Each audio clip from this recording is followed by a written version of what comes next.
Okay. Kstigarbha.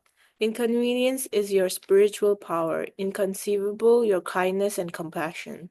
So, as you can see, the Buddha is laying his hands on the head of the Kstigarbha Bodhisattva, and that if does anyone know what that means? Laying the hand on someone's head. Not specifically. Okay, so it means Is it like a blessing? yes, it's the Buddha giving blessing to Kstigarbha Bodhisattva, and so spiritual power here. It says in the second one, it's inconceivable is your spiritual power. So spiritual power has another name called supernatural power, and that power is achieved through meditation, compassion, and kindness. There are three types of spiritual power. Sadness without reason. First is sadness without reason. Second is compassion and meditation. So through that you can achieve those power. And so if you go in detail, there's 6 detailed spiritual powers. One is the heavenly eye of Buddha. So when you see like someone being sad, like you can see their faces and like through their expression, you know that they're sad. Like their mouth will be like frowning. Yeah. So and then there's heavenly ears. That's to differentiate between different beings through their sound of like sound frequency, like how we kind of distinguish. I don't know, it's like at home I can distinguish people with their footsteps. So like different sound of frequency, I guess. And third is direction of knowledge of other people's minds. Fourth is shaking the earth in 6 kind of ways. And fifth is formal livelihood. And sixth is flawless spiritual power, when the Buddha knows that you can achieve certain kind of wisdom, and that's the hardest one to do. If you guys need more details about the 6 detailed spiritual powers, stay tuned. Yes, we will stay tuned. Wait, how do you go back? How do you go to the other page? Or you can take this. Oh. Inconceivable your wisdom, inconceivable your eloquence. Even if all the Buddhas of the 10 directions were to praise and speak on the inconceivable matters about you, they could not be described fully in thousands of myriad of kalpas. So the second page is the continuing praise of the Kstigarbha Bodhisattva, right, by the Buddha. And okay. Kstigarbha. Remember that today is the Tristama heaven. Does anyone remember what Tristama was? Tristama heaven. Like weeks ago, but I don't remember the word in Sanskrit. So it's one of the heavens. So it's the second heaven in the desire realm. Oh. And Buddha's mom, Maya Devi, was reincarnated there. And yeah, what does the Chinese stuff say? You said something. So this is the desire realm, this is the form realm, and this is the formless realm. Oh, Right. yes. Yeah. So there's 3 realms. I think I've said I've been reading here. Like yes. So in Chinese, this one says the desire realm, this one says the form realm, and this is the formless realm. Yes. In the great assembly of hundreds of thousands of myriad of millions of inexpressibly inexpressible number of Buddhas, Bodhisattvas, Devas, Nagas, and others of the 8 classes of beings, I once again entrust you to humans, Devas, and other beings who have not yet left the threefold world, who are still in this burning house.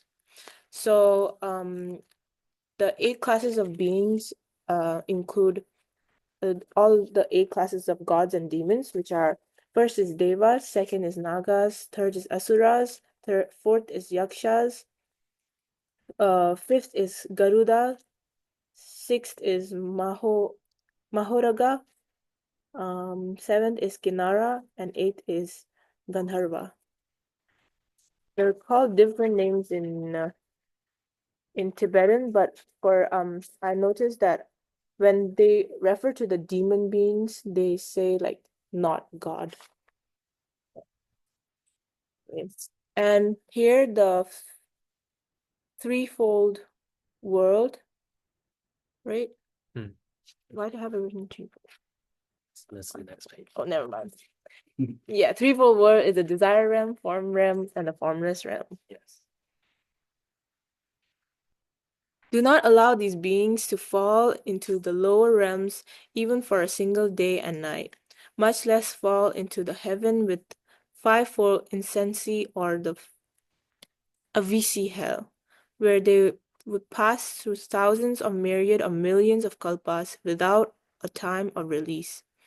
So here the fivefold insensate, insensate in general means constant, like always being, and the fivefold insensate, essency, essency, insen, essence, essency, essency. Yeah. Okay. Fivefold incense include so like they're the bad doings of humans, I think. And first is killing your dad. Second is killing your mom. Third is bleeding of the Buddha. Fourth is killing an arhat. An arhat is a person with no suffering and no annoyance, like disciple, but not really. Break a group and if you break a group of monks in harmony, you fall into the hell called Avisi hell. Yeah, Kstigarbha living beings of Jam Jambudvipa Jambudvipa are without Jambudvipa? Yeah.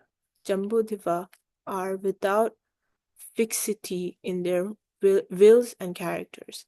Most of them are sorry, 20 this most of them are accustomed to evil. So when you say most of them are accustomed to evil, it means that evil builds up and hits someone with more power. So for example, if you hit someone and if they respond back, they want to hit you with more power, and then you hit them with even more power, and then that like evil kind of builds up upon itself, like how the force of the punch builds up every time like someone hits. So that's like kind of the analogy that evil builds up.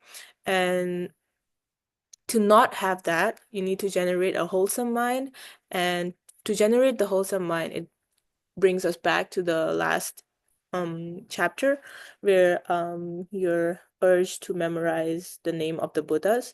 So when you memorize the name, like when you think of the Buddha, it urges you to do good things. And yeah. And so small actions like reading sutras and helping other people, by doing these small things, they are like wholesome actions, and your evil doesn't accumulate, basically. Even when they generate a wholesome mind, it fades within a short time. If they encounter evil conditions, the unwholesome is increased thought upon thought. For the reason I transform into hundreds of thousands of millions of emanation forms to teach beings and guide them across to liberation, all in accord with their capacities and dispositions. Mm. Yeah. Okay. Kstigarbha, I now earnestly interest devas, humans, and the multitudes of beings to you. In the future, if there are good devas, good men, and good women who plant a few roots of goodness in Buddha Dharma, even as little as a strand of hair, a speck of dust, a grain of sand, or a drop of water, you should use the power of the noble path to support and protect them, so that they gradually cultivate the unsurpassed way and do not retreat from it or lose it. The bubble thing, do you want me to explain? So I think I can come back to it when the bubble. Yeah. All right. Okay.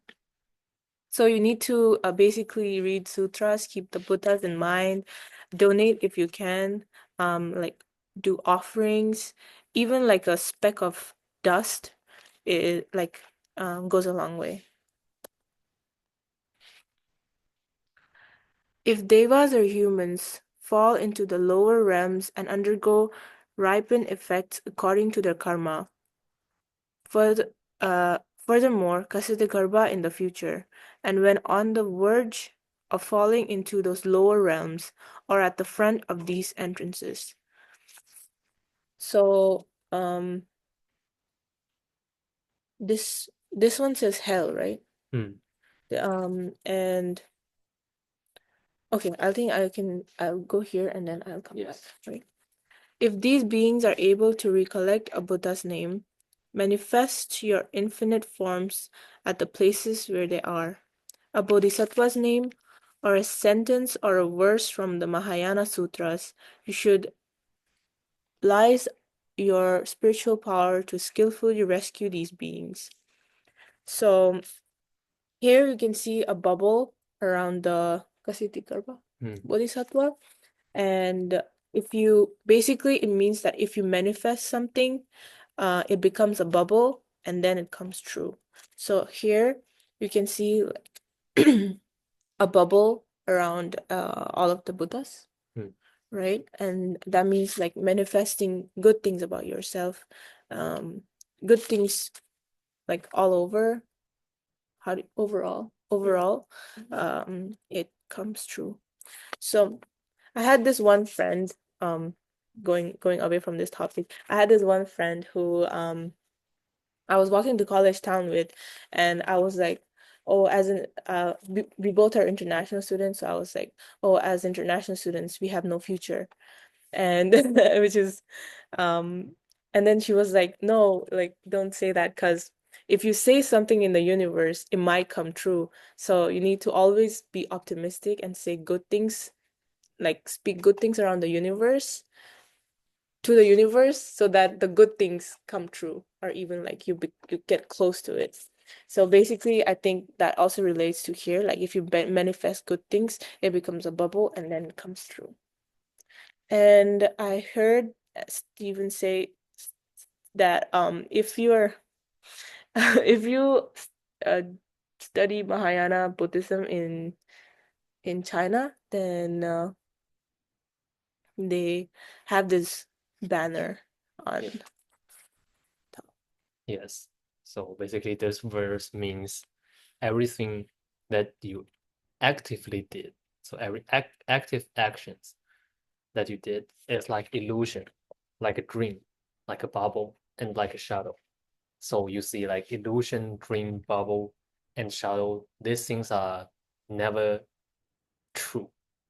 They are just like based on conditions. Everything is interdependent. That is what this verse is trying to indicate. So if you have that kind of verse, you know the reason why all Buddha is being there. And that is the direct path to the Buddha, because all the Buddha will speak of that verse. And that's a interesting verse if you trying to use to memorize that verse of everything that you actively did is like illusion, like a dream, like a bubble, like a shadow. And eventually you will realize the truth behind it. You will go to the Buddha's path in the soon time, I would say. That's the original sutra. So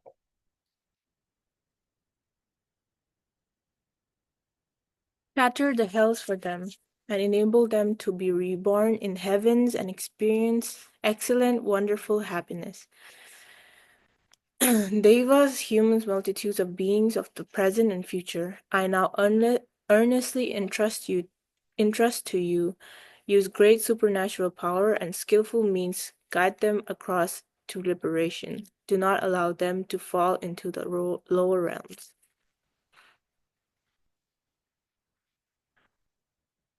Right? O world-honored one, I implore the world-honored one not to be concerned. In the future, if there are good men and good women who have a single thought of respect in Buddha Dharma, I will use hundreds of skillful means to guide these people across to liberation so that they will soon be freed from the cycle of birth and death. Okay. Do you want to send a link again? Yeah. Because this might. Yeah, sure. I think we can end in 10 minutes. So later, like the later part, we can go through quickly. Okay. As there are 28 vows, 28 Okay. results, right? Go through quickly.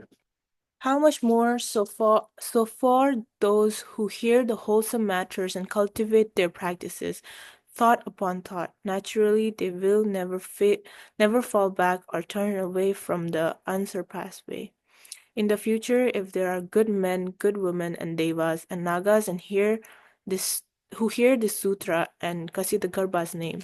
So this one is called the Treasure of Void, and he's one of the Famous Bodhisattva. famous bodhisattvas. Yeah.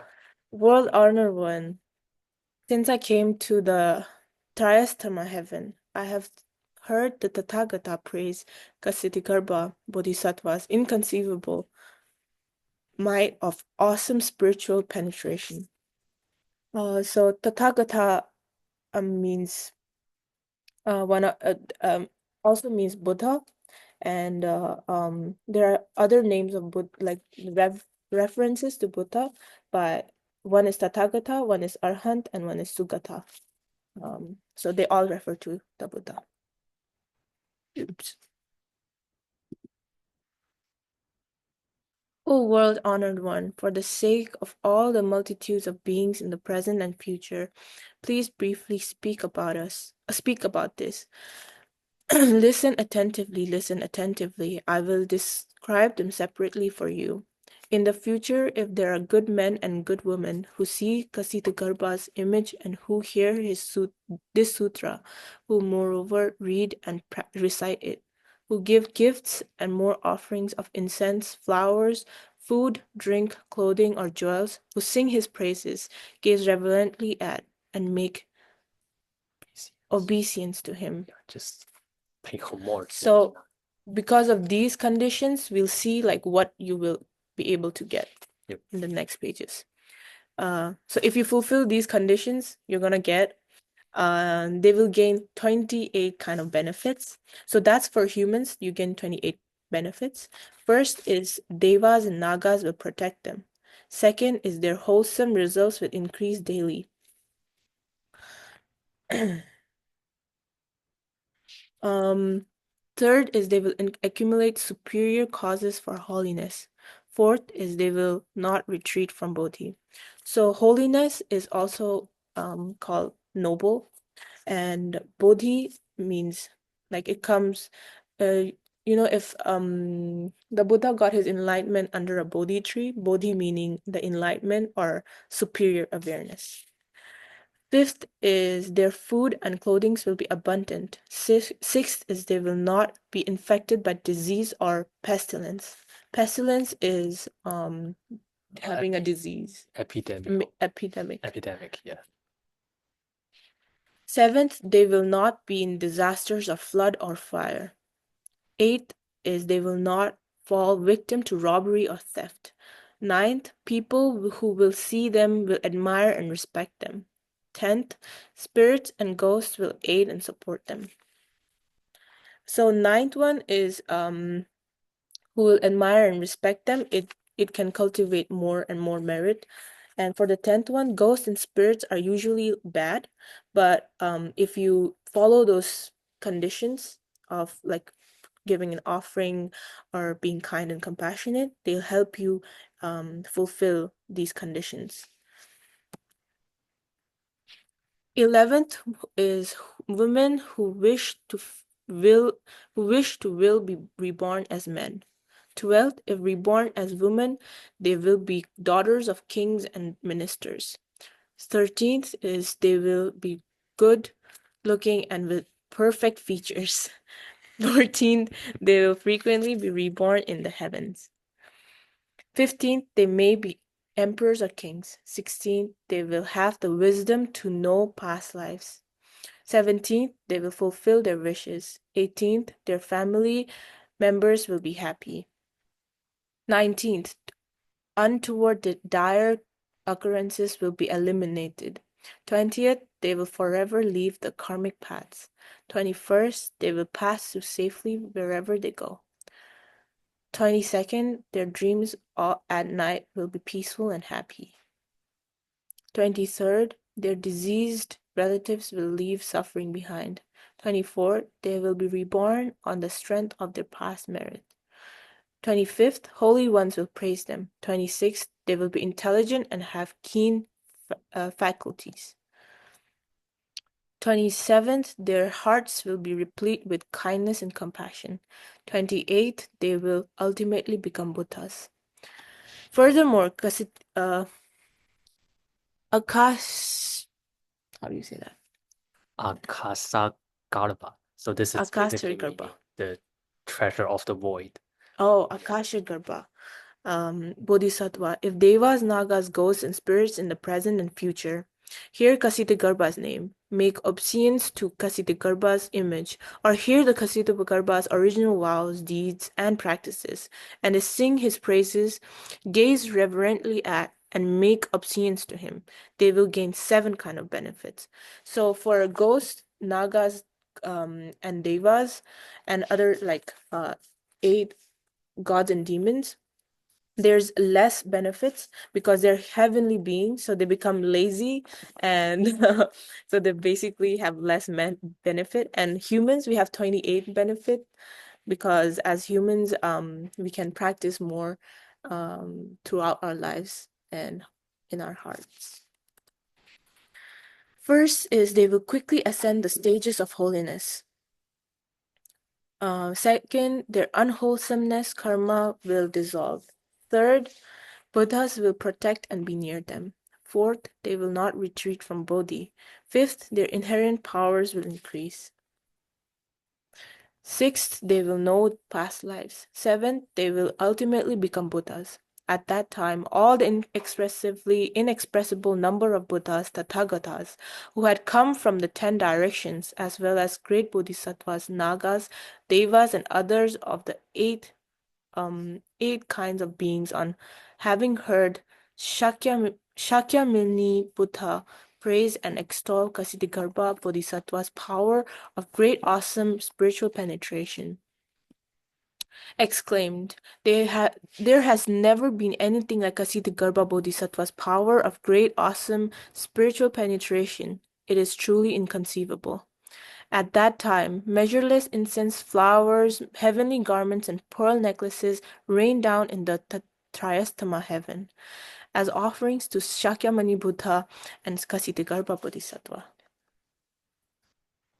Afterward, the entire assembly again reverently gazed, made obeisance, joined their palms, and withdrew.